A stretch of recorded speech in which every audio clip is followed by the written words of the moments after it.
Thanks for joining me for another installment of In Real Life. I'm Charlotte Yarconi, and in this series, I talk to people across Microsoft who are doing inspiring things in both their work and personal lives. Today, I am lucky enough to be joined by Erik Reker. You, I believe, actually volunteer at the Seattle Humane Society, is that correct? I do. That's my outside of Microsoft life. Dogs, for me, are driven like humans by loyalty and by friendships and by the things that I value. They've been around with us for, I think, about 15,000 years as our best friends. And yet, about 3.5 million of them are in shelters as we speak. Every year, only 2/3 of those will actually get a home. So I feel like it's good to try to do some work to take care of those dogs as our best friends.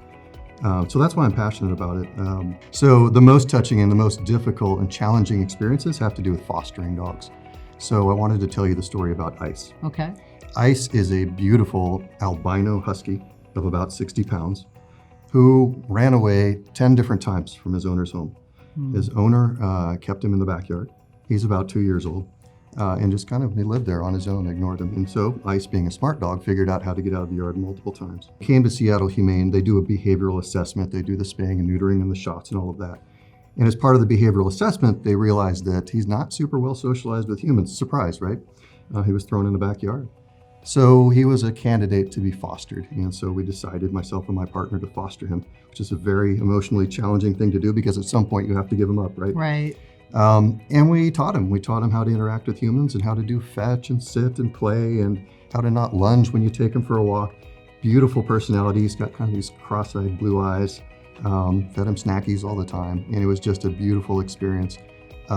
We did a kind of social media campaign, and it was shared hundreds of times, probably thousands of people saw his profile.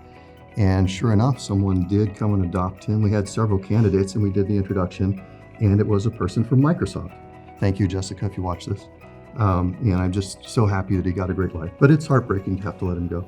I get a little bit teary every time because it's such an experience to watch a dog come out of that hallway finally after all the paperwork is done, and they know, these dogs just know. They light up and they get crazy that they know that they're finally going home.